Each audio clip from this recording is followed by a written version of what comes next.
So we're talking here about the Arizal, and the reason he is because he's explaining this is an illustration of the Inyan of Re'iyah.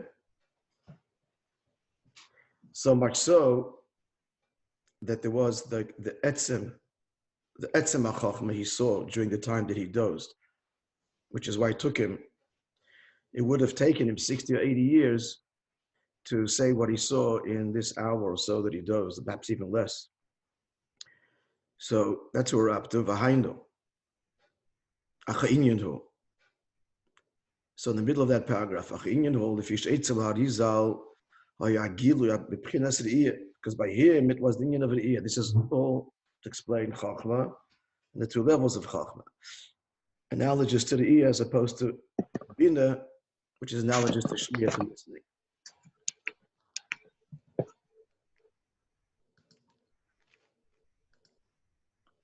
V'hainu,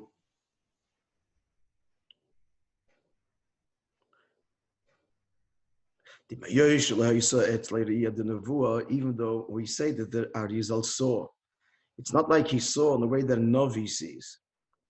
And now the Maimon is going to address a little bit the difference between a Navi and a Chacham. Shari'ariya, the Nevuah, as the Alter Rebbe says in Tanya, that the vision that a Navi has, the Navi can see, and that's where he gets the Nevuah from the Madregas, we're talking about Tzilas even here, of Netzach and Hoid. Varizal, and yet, so on the one hand, it's not the end of Nevuah, but Varizal, his sigla Maili Yosef, that the Arizal grasp higher. Now that's not like a visionary experiential seeing of a Navi. It's intellectual, quote unquote, not experiential. It's understanding, but he's understanding on the level of Chachma.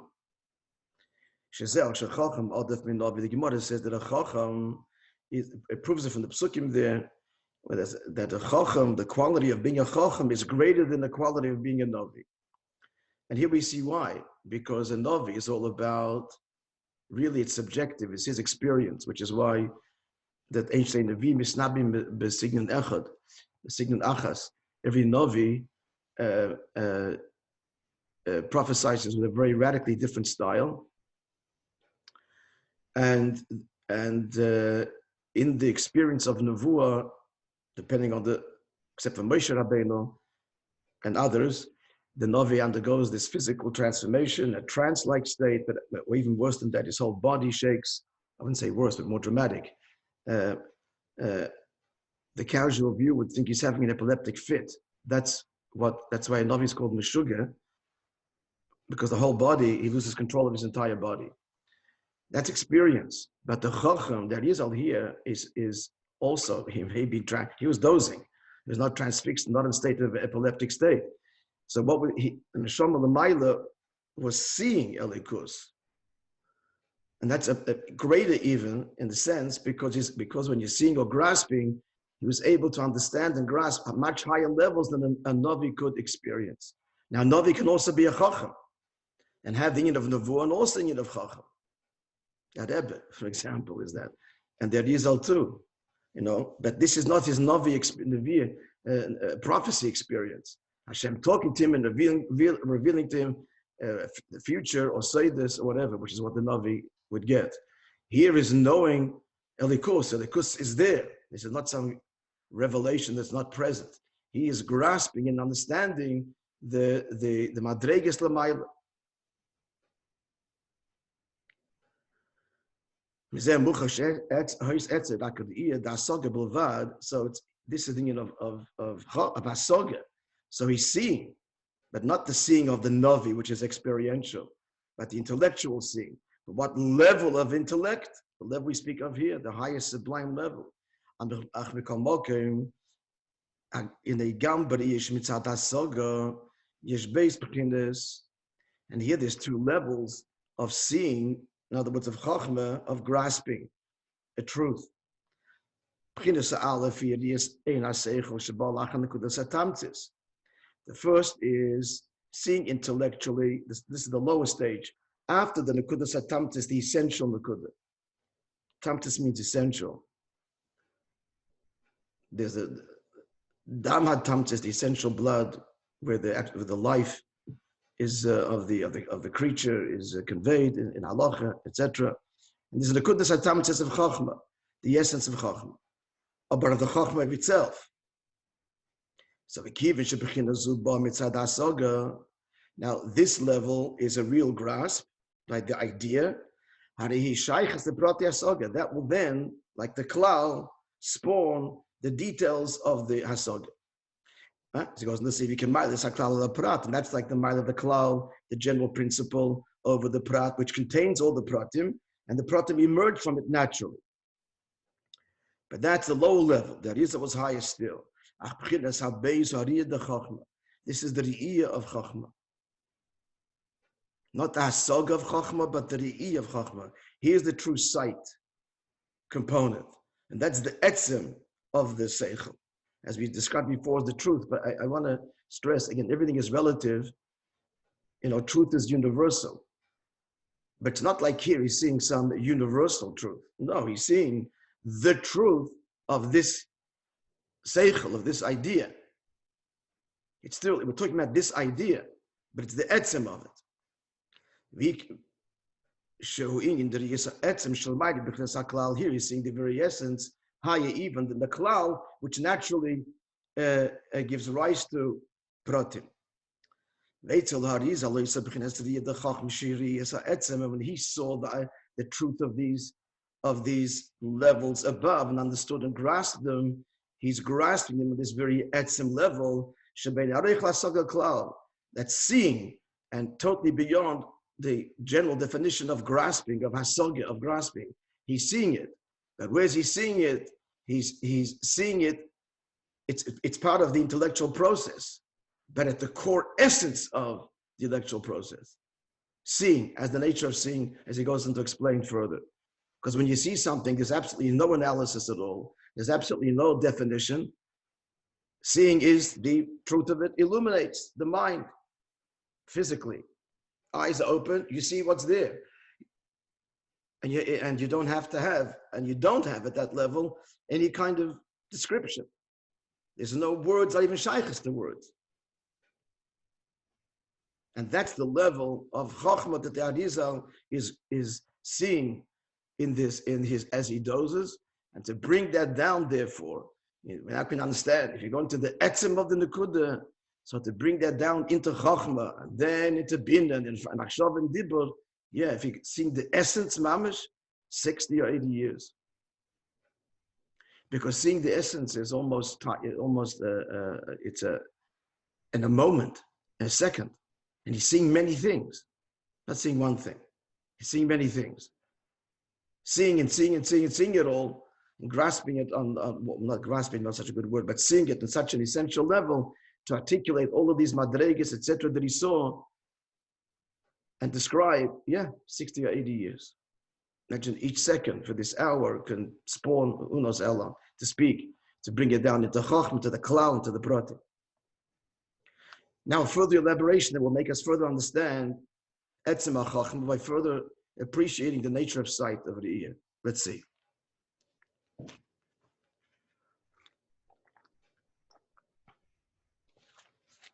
That's the difference between seeing and hearing about something. There are in general two distinctions. When you're listening, we mentioned this earlier. When you hear about something, so you're reconstructing the whole thing in your mind with each word, detail after detail. You're starting from the details, and then you put it all together, and then you grasp the cloud afterwards. And there's never any re'iyah at all. The whole thing is just at the shmiya level. But in one glance, in one moment, in the tiniest amount of time, he sees everything. That's one distinction. All at once.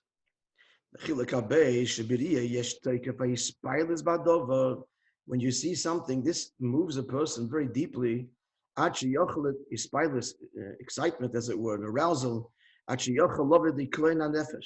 you see something that's extraordinarily, exquisitely beautiful, this can cause, its beauty Kiloina nefesh, that the nefesh longs, experiences this longing to connect to that thing, to unite with it.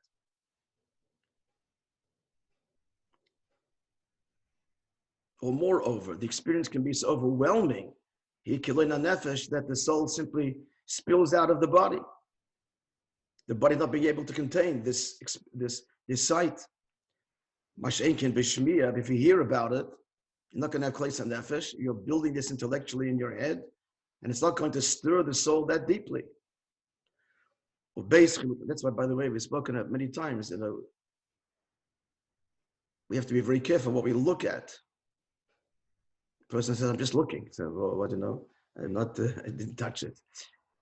But I'm not even spending a long time. It's just a glance. Skid is a glance. But the mice is that the ear pearls affects the nefesh in a very, very deep way. It cuts straight to the core.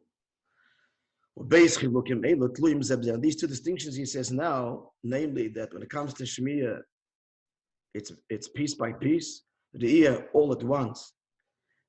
Second, that the ear affects the nefesh, cuts all the way through to the core of the nefesh, so much so that the nefesh is moved by it, so much so that the soul, depending on what he sings, something extraordinary, that the body rather cannot contain the nefesh's expression, the outpouring of the soul, and therefore klesa nefesh. So therefore, these two chilukim tluyim zeh b'zeh. This is a little bit of an example, and it's actually Shmiya. But if you saw yesterday the gem videos, they were telling the story of the hookups. The first hookup was Yitzhak Tavshin Lam, but if you haven't seen it, it's exquisite. So Rifkin there, who started the whole thing, is telling the story, and he's describing the first time in Kvach Chabad, they gathered to hear the Fabrengen. And people were crying when they heard the Rebbe's voice. Now, they'd learned the Sichas before.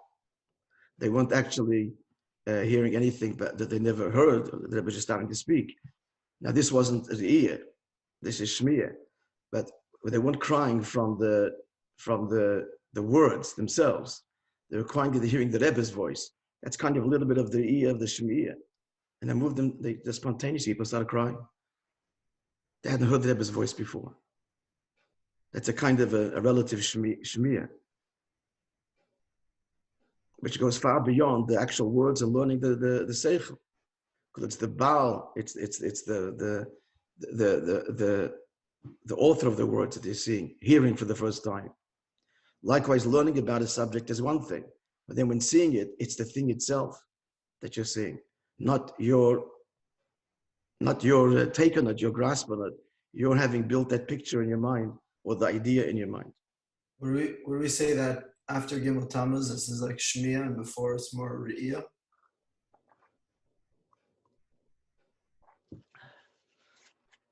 On one level, yes. Yeah, but as I said the other day, in answer on Friday to David's question, there's the mile of Shmiya over here. Like the halacha of Bavli, the halacha is like Bavli as opposed to Yerushalmi. It's much more pnimiusdik when it's Shmiya. Overwhelming, moving, Re'iyah. But pnimius, meaning really becoming part of you, that's Shmiya. When you're part of the process of struggling with it and word by word and idea by idea and truth by truth, those truths are far deeper and actually become part of you, and the way you view life now is affected by the way you've grasped this, so it's deeper. Like we said, the example of the fellow in the dark room, so true, it takes him a long time to get out, and he's making like all kinds of false starts, but when he gets out of that room and he talks about what a door is opposed to a window in a cupboard, he's really understood what a door is. It was for the person when the light was on, saw the door and walked out. Simpler, truer maybe on one level, but deeper is Shmiya. And we have to say this is not the point of the Maimah here, but therefore on some level, on some level, paradoxically, Dafka Shmiya connects to the Etzem.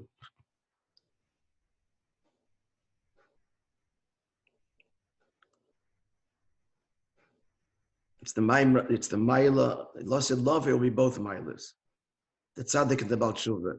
The Tzaddik is Al Derech Re'iyah. And because with the quintessential Tzaddik who experiences, who sees, who's born in holiness and purity. And the Baal Tshuva discovers it. Dafka in the Cheshech. Machashakim Hashivani. The Baal Tshuva is higher on one level. Tzaddik is higher at another level. Mashiach HaKam will be both Mailas, as you learned it a few Maimarim ago. Will be the Mailas of Shmiya and Re'iyah. Re'iyah, but Bepnimius. So both. Mind you, today, okay, it's not the same, but you know, why do you think videos were created? For Yiddishkeit, for Torah mitzvahs, including to seeing and hearing the Rebbe, and seeing. Obviously, it's incomparable to before Gimel Tammuz, but it's still something that it's a great gift to us that previous generations did not have. Okay, but here the Maim is speaking the mile of Chachma, of the ear. So basically, these two differences is dependent on the other. The spilus of the nefesh and seeing it all at once. The kivin shiri hariotevis etzem. Since when you see it, you see the thing as it is. It's all there. The essence is all there.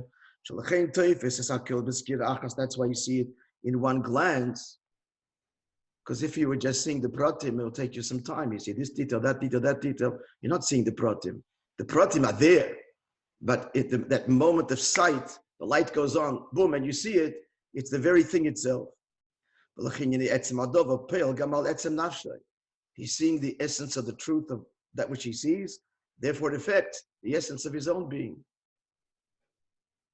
This essential, quote-unquote, experience or sight, therefore touches his own I am. He sees the I am of the object, whatever it is, or the idea, so that touches the I am of his very self. It cuts all the way to his very core I am of the viewer and connects him to it. So if he's looking at something that's not the way it should be, not what it should be, so he's connecting his etzem nefesh to something klippah. But looking at something which is kedusha, so that's riyas pnei harav, and coming to the base of midrash. That's the whole mitzvah of sholish hagolim. The whole mitzvah there is that 3 times a year at least a Jew has to experience this. The Torah uses the word to see, not to arrive, not to be, all of that, but to see, because that's what happened. The Likus was revealed, and he saw, and that touched him at that nefesh level, which he has to now translate into his daily life. So much so that it can be something so extraordinary, so exquisite, that it can cause, as we said, an outpouring of the soul. As the etzem is stirred, then the kelim can't contain it. But when you hear about something, no matter how wonderful, extraordinary it is, it's not bis pilot, it's bis yashvus, because he's taking it detail by detail in Havana Vasoga and building it subjectively in his own mind, and that's not going to cause his spilers and place on nefesh. So now, this is all to explain the Maskilim, Yazhiro, the two Pirushim, the one that goes on Lasid Lova and one that goes on the Gili of Pnimius HaTorah before Mashiach comes. Before we get to answering that, now he starts to address Mashiach. So the question we asked earlier was, what's the Chiddush of Mashiach? We have already Pnimius HaTorah before.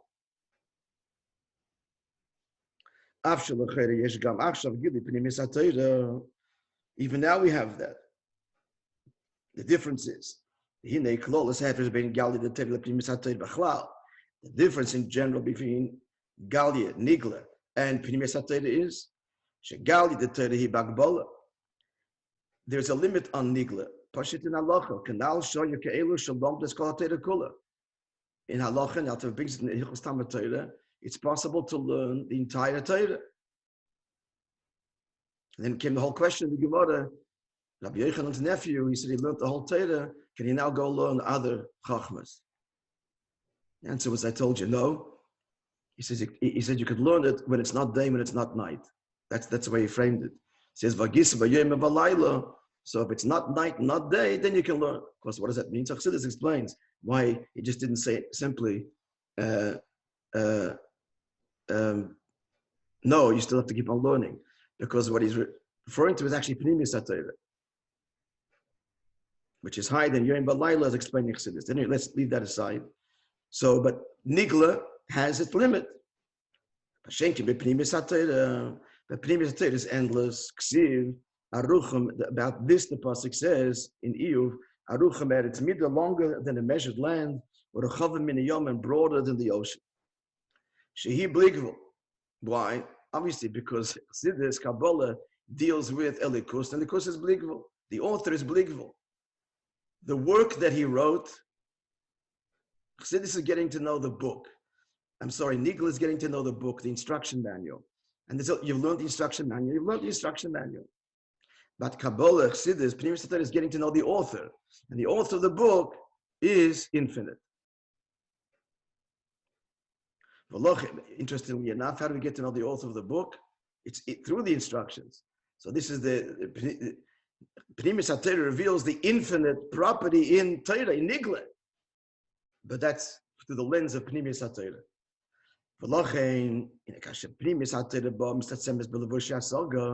So when you're learning Pnimis HaTorah intellectually, which we're trying to do now, this is limited. And how are we learning it? We're also learning it, relatively speaking, word by word, concept by concept. Everybody's trying to, with God's help, successfully, build in your head what the Maim is trying to convey. But we are not really touching the true dimension of Pnimis HaTorah. We're learning the Nigla dimension of Pnimius. What we're learning now is the Pnimius of Nigla. That's one of the meanings of the word Pnimius HaTorah. Shalosh and Pnimius, when you say something is the inner dimension, you're saying inner dimension of what? Of something which is external. We're learning the inner dimension of the external dimension. What's the external dimension? Nigla. And we're learning the Pnimius of Nigla.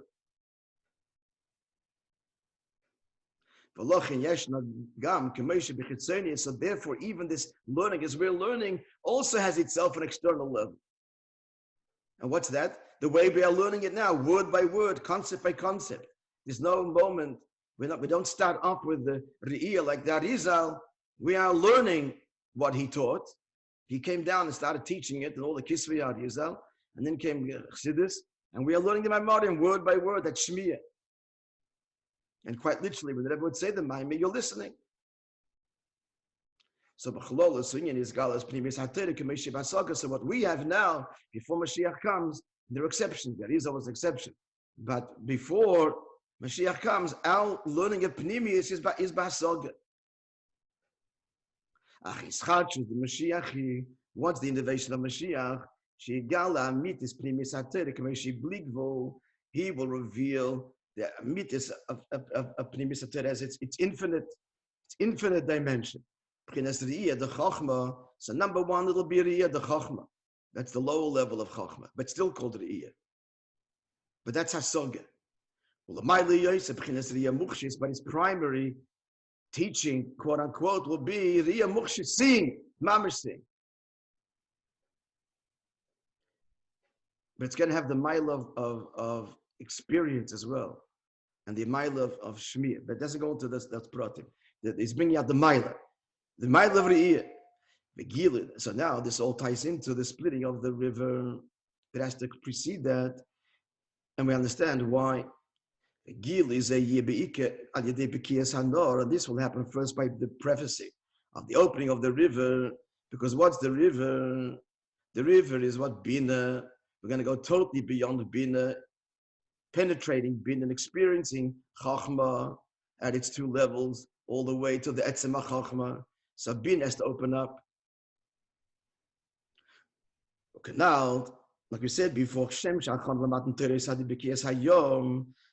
like by Matan Torah. So there was also opening of a body of water, but not what? Not the river, but the ocean. The difference being, as we explained, that the ocean represents Dibur, and the river Machshava. So the stages. So Matan Torah is revealed on Har Sinai, which was not yet the Pnimius, although in essence, as you'll say, it was all there, it always was. But what they're getting there basically are the instructions. That's given in Matan Torah.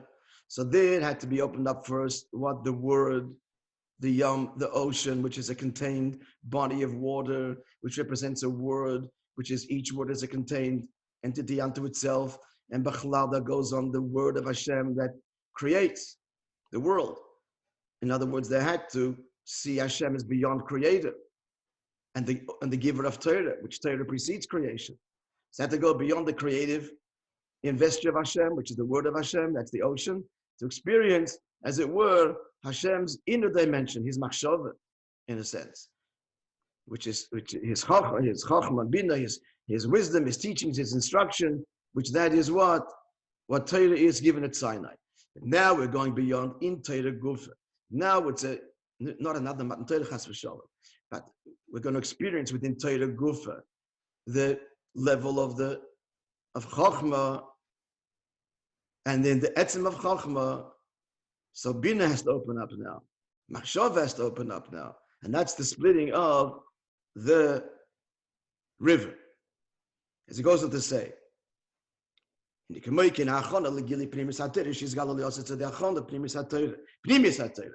be revealed when Mashiach comes. Now we have to open up even the Nahar. This is the concealment of Bina. In simple language, friends, it means that all subjectivity is transcended, and we experience objectively the emes of Elikus, unfiltered. Because now we only experience the splitting of the ocean. So true, we've gone beyond that creation, and we're in the higher world of Elikus. But the river remains. So we're experiencing Elikus filtered through our subjectivity of Bina. It's all a Shmiya experience, as we're doing right now, word by word, line by line, as exquisite, extraordinary as it is, and learning of the highest Madregas. But it's all filtered in the limitation now of the river. Bina and thinking and words. That's what we have now. We just said the Arizal didn't. She says, but even though the Arizal, even Zman HaGolus, obviously had the level of Re'iyah, we said not just seeing Chachma, but the Etzem HaChachma. So that's, but he says, this is not something that all Yidden experienced. Kimrak Arizal Chulu. Arizal and others like him. And even that Arizal, this didn't happen habitually, but happened on an occasion. That's why perhaps I was asking the question. Doesn't really answer, but the Alter brings that it happened when on Parshas Bilam and Balak, one of the other Parshas. So number one, obviously didn't happen on other Parshas. It happened occasionally. And why Bilam and Balak? It could begin because that's the Nevuos of Lasid Lavai, where he's seeing, Yigili, Hayechida, etc., the highest levels. But Lasid Lavai, but then when the river will open up, it will go beyond Hasaga and Shmiya. So, and Mashiach will reveal Torah in the way of Re'iyah. So every Yid will see and a mushis means a tangible sight, akin to physical sight, actually even deeper than that. Actually, the pasuk says, "V'rol kol basa yachtov," the flesh will see. Elikus. What's it going to be, friends? We'll see. Right, literally. We conclude here. Should I finish the ice or not? Should I finish the ice? Yes. Okay. That's why also that now till Mashiach comes from Matan Torah was beginnes Edus. Matan Torah was the betrothal. Now, once a woman is betrothed, she's forbidden to the whole world. That's the kiddushin, the ring. But Lasid Lavi beginnes Nisuyin. But Lasid Lavi is the Nisuyin, the true oneness. It's the union of going to one day, the union of chuppah, the real union of chuppah, where they become one. Ki inyan Nisuyin amshachas atipa, because what is Nisuyin when they come together? And what is drawn then is the tippa. And what did we say? The tippa has two levels to it. The tippa has the physical tippa, before he said, that's the chokhmah dimension. And then there's the koyach haruchni in the tippa, which is the etzem of the tippa, which is where the power of birth really comes. So hayin amshachas apnim mizvah etzem, that's the two what he says now. The tippa conveys, the gashmis of it is the pnimius, and the ruchnis of it is its etzem. So this is how Mashiach is described as the marriage, as the union. And what's in the union? They become one, and in that oneness, Knesset Yisrael experiences or receives the very essence conveyed in the tippa from the Eibishter. So Mashiach egal the pnimius Abba. It says in Kabbalah and Chassidus, Mashiach revealed the inner dimension of Abba. First of all, Father again. That's male, the tippa, but that's in of Chachma. She pnimius atik, which is bound up with pnimius atik. The ad pnimius atik Mishnah b'mekayma, and pnimius atik not as it affects Chachma, but pnimius atik as it is in its quintessential essence, the etzem mamish of alikus. That's going to be revealed in the way of re'iyah to every yid. And that's why when the river opens up, we'll pass through on foot and we will rejoice in him. The pasuk goes on to say, through the opening of the river, the rejoicing is in him. It doesn't mention any name of Hashem because we're going beyond all the giluyim. But boy batzmus, the very essence of Elikus. To be continued based Hashem tomorrow.